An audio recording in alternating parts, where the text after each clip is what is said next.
शिरडी यहाँ बार बार आना।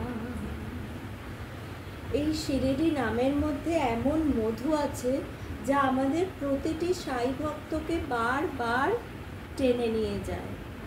এই গ্রামের সঙ্গে জড়িয়ে আছে পরব্রহ্ম শ্রী সাইনাথের নাম, তাই এর মাহাত্ম্য পৃথিবী বিখ্যাত।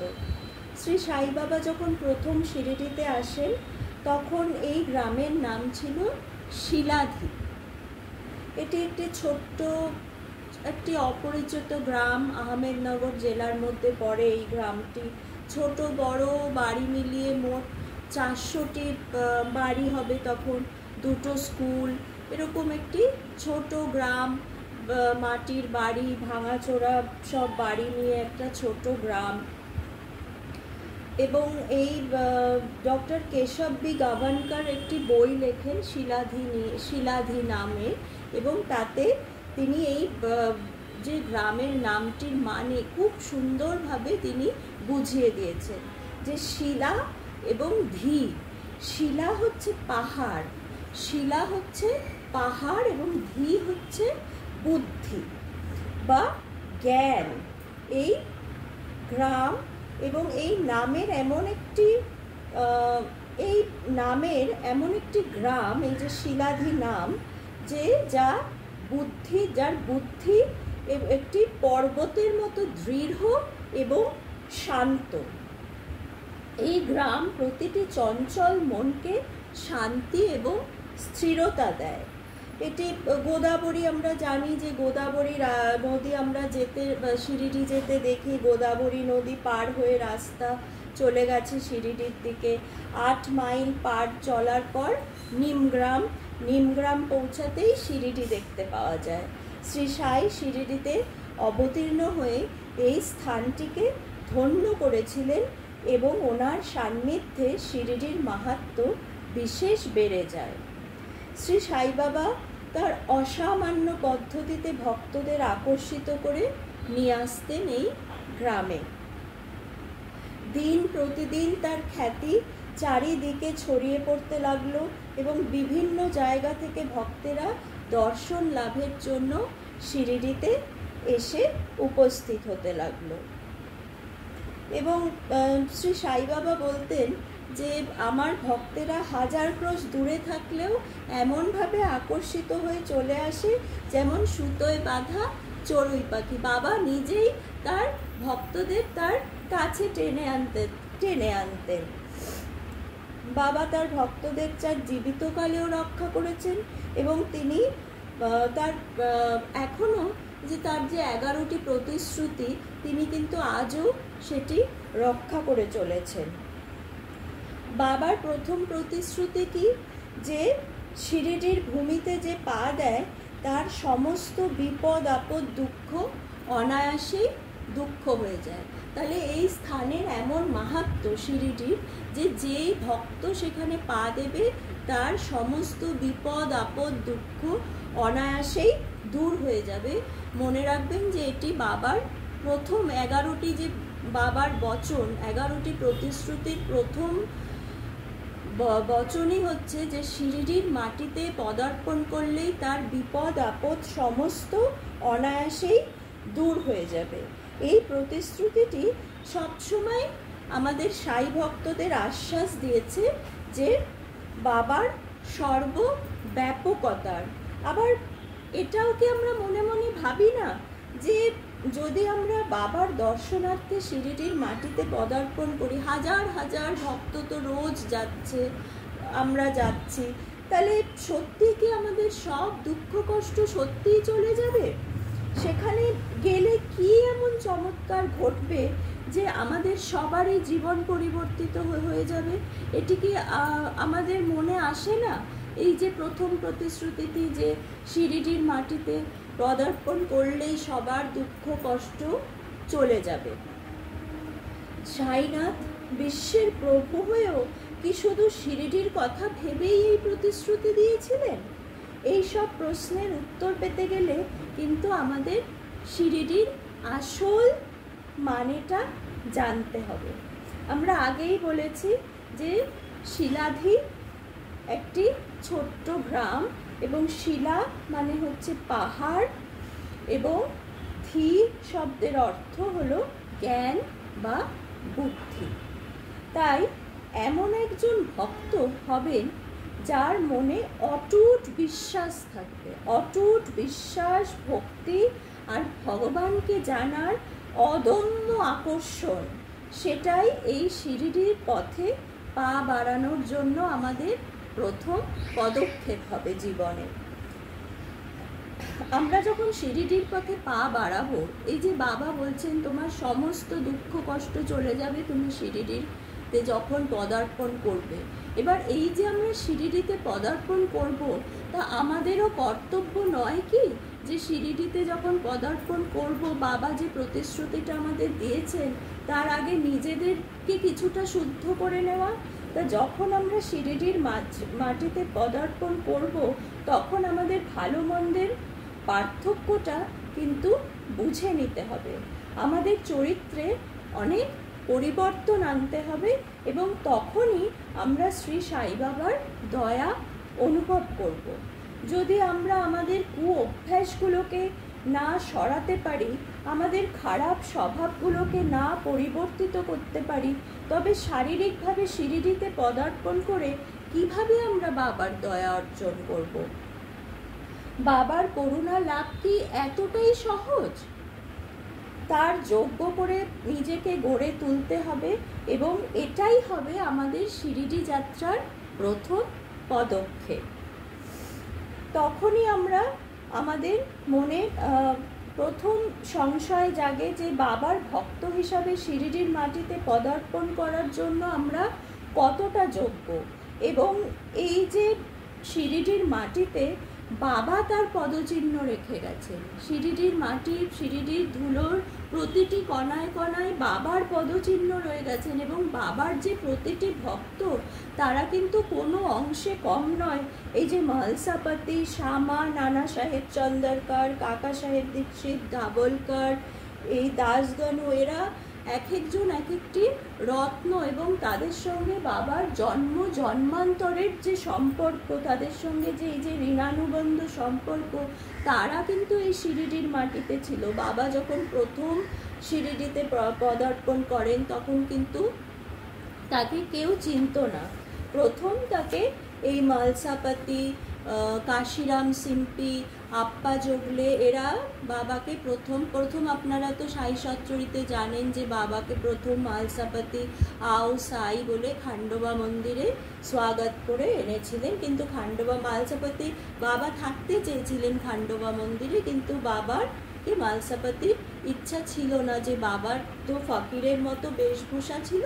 এবার মালসাপতি হয়তো ভেবেছিলেন যে অনেকেই সেটা পছন্দ করবেন না যে একটি শিব মন্দিরে একজন ফকির এসে উঠেছেন।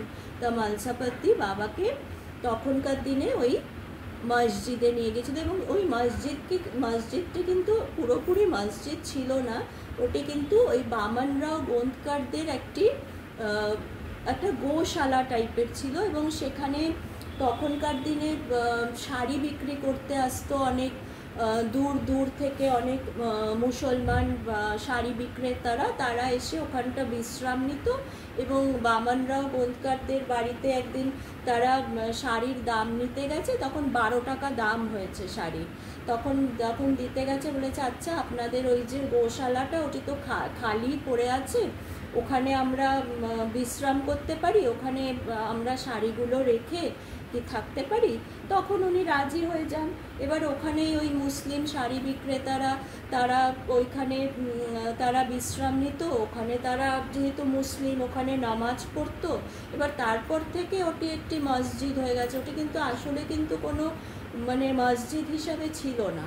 এবার মালসাপতিরা বাবাকে ওইখানে নিয়ে আসেন, বাবা ওখানে থাকতে লাগলেন, এবং ওটি খুবই অপরিচ্ছন্ন একটি জায়গা ছিল।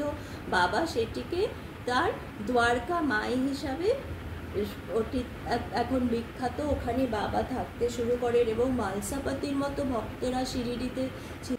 এবং এই মালসাপতির তার 5টি ইন্দ্রিয়র উপরও তার ইন্দ্রিয় দমন করারও ক্ষমতা ছিল। এবং এই মালসাপতির উপর কিন্তু আমরা চিরকৃতজ্ঞ। এবং আমরা জানি যে বাবা যখন 3 দিনের সমাধিতে চলে গেছিলেন, তখন মালসাপতির এত বিশ্বাস ছিল বাবার উপর যে তিনি কিন্তু বাবার কথার বিশ্বাস রেখেছিলেন। এবং বাবা যখন তাকে বলেছিলেন যে তুমি আমাকে আমার বাবার মাথাটি তার কোলের উপর রেখে তিনি বসেছিলেন, এবং এই 3 দিন তিনি না খাওয়া দাওয়া করেছেন, না একবারও উঠেছেন। এবং তিনি যদি একটু, এবং সবাই এসে বলেছেন যে বাবা তার দেহে তার প্রাণ নেই, এমনকি শ্যামাও এসে বলেছেন যে বাবা আর নেই, কিন্তু তিনি কিন্তু বাবার কথায় বিশ্বাস রেখে বাবার মাথা কোলের উপর নিয়ে 3 দিন ওই একভাবে বসেছিলেন।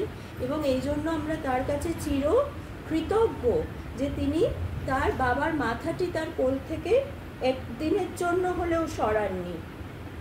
এবং এই জন্য আমরা আজ নয়তো বাবাকে আমরা এতদিন আমাদের মধ্যে পেতাম না। এবং তারপরে এই শিরিডির মাটিতে কাকা সাহেব দীক্ষিতের মতো লোক আছেন যে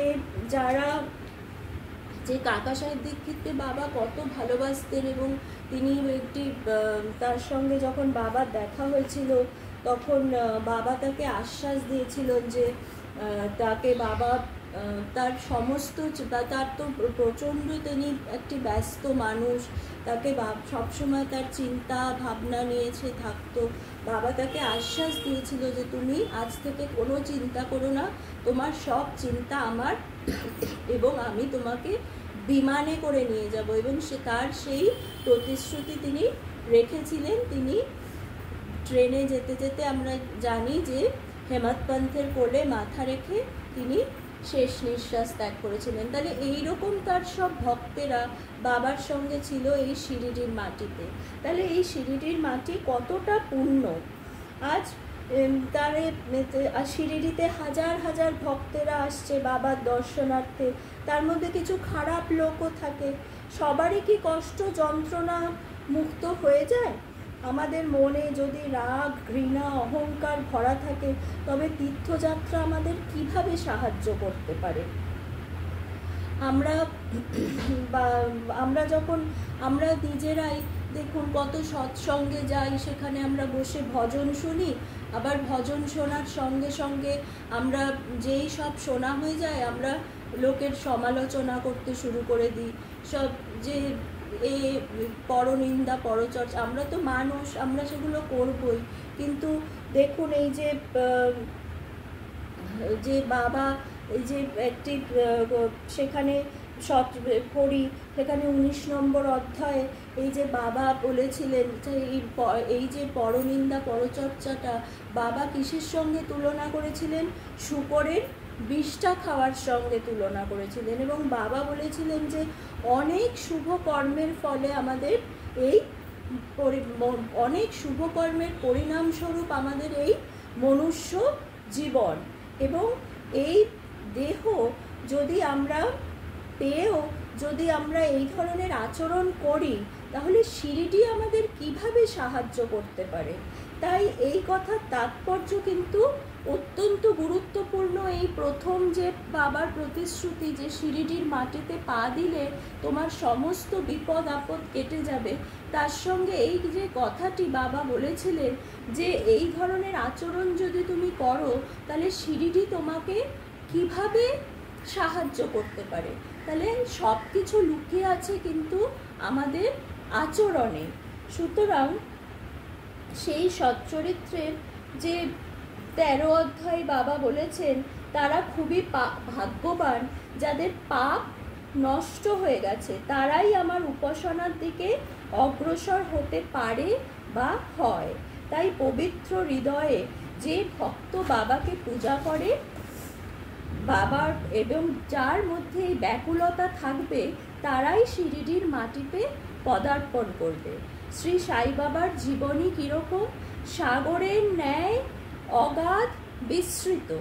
যদি এর গভীরে ডুব দেওয়া যায়, তবে জ্ঞান ও ভক্তিরূপী অমূল্য রত্ন আমরা সহজেই আহরণ করতে পারবো। তার জীবনীয়তা, দৃষ্টান্ত, উপদেশ মহান ও আশ্চর্যজনক, এবং আমরা যারা দুঃখী দুর্ভাগ্যজন এগুলো শুনে তার থেকে আমরা কতটা শান্তি পাই। বাবার ছোটোখাটো বিষয়, বাবার কত আমরা ভরসা পাই। আমরা ছোটোখাটো বিষয়, যে বাবা চিন্তা করতো সবার জন্য। শ্রীমতী নিমনকার বলতে পারছে না তার স্বামীকে যে তার ইচ্ছা একটু কদিন বাপের বাড়ি গিয়ে থাকবে, বাবা সেটুকুও তার মাথায় চিন্তা আছে। বাবা বলে দিচ্ছেন নিমনকারের সামনে, তুমি যাও তোমার ছেলেকে দেখে আসো, কোনো চিন্তা করো না, 2-3 দিন থেকে তারপর তুমি ফিরবে। তাই সব ছোটোখাটো ব্যাপারে বাবার চিন্তা। তাই এইরকম বাবাকে যখন আমরা পেয়েছি, যে সে আমাদের বাবা মা, আমাদের সব কিছু, তাকে যখন আমরা পেয়েছি আমাদের মধ্যে, তখন আমাদের যে আচরণের সমস্ত দোষ ত্রুটি আমরা কাটিয়ে আমাদের নিজেকে এমন যোগ্য করে তুলব, আমাদের নিজেকে তার কাছে এমনভাবে যোগ্য করে তুলব যে আমরা নিজেকে আমাদের শিরিডির মতো করে তুলব, যেখানে বাবার বাস হবে, আমাদের মধ্যেই বাবার বাস করবেন। এবং এই যে সাই সচ্চরিত্র, যেটি নাকি হেমন্ত পন্ত লিখেছিলেন বাবার অনুপ্রেরণায়, সেটি যেখানেই পাঠ করা হবে ভক্তি ভরে, সেই জায়গাটিও কিন্তু শিরিডির মতনই পবিত্র, এবং তার উপস্থিতি আমরা সেখানেই উপলব্ধি করব। আমাদের মধ্যে আমরা যদি কোনো ভালো কাজ করি, আমরা বাবার উপস্থিতিটা অনুভব করব। যেখানে বাবার পাঠ হচ্ছে, নাম গান হচ্ছে, সেখানেই আমরা বাবার উপস্থিতিটা উপলব্ধি করব। এবং এই সচ্চরিত্র প্রতিটি সাই ভক্তের কাছে একটি পূজা এবং উপাসনা। পৃথিবীর যে কোনো কোনায় ভক্তি সহকারে এর পাঠ বা বাবার নাম গান হয়, সেটাই কিন্তু বাবার দ্বারকা মাই আর বাবার উপস্থিতি সেখানেই আমরা উপলব্ধি করি। আর বাবা সেখানে কোনো সন্দেহ ছাড়াই আমাদের সব দুঃখ কষ্ট হরণ করবেন, এবং তার প্রথম প্রতিশ্রুতি যে তিনি বলেছিলেন সেটি তিনি রাখবেন।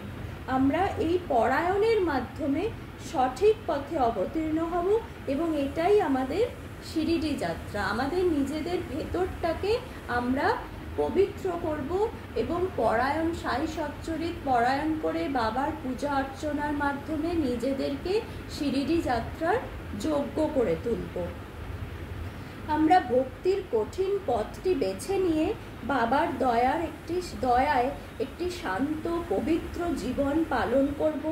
বাবার দার্শনিকতা, তার আদর্শ এই জীবনে গ্রহণ করে তার দেখানো রাস্তায় চলব, এবং আমাদের এটিই হবে তখনই আমাদের সত্যিকারের শিরিডি দর্শন, এবং তখনই বাবার দয়ায় আমাদের সমস্ত বিপদ আপদ দুঃখ কষ্ট দূর হয়ে যাবে, যেমন আমাদের বাবা আমাদের প্রতিশ্রুতিটি দিয়েছিলেন। সচ্চিদানন্দ সদ্গুরু শ্রী সাই মহারাজের জয়।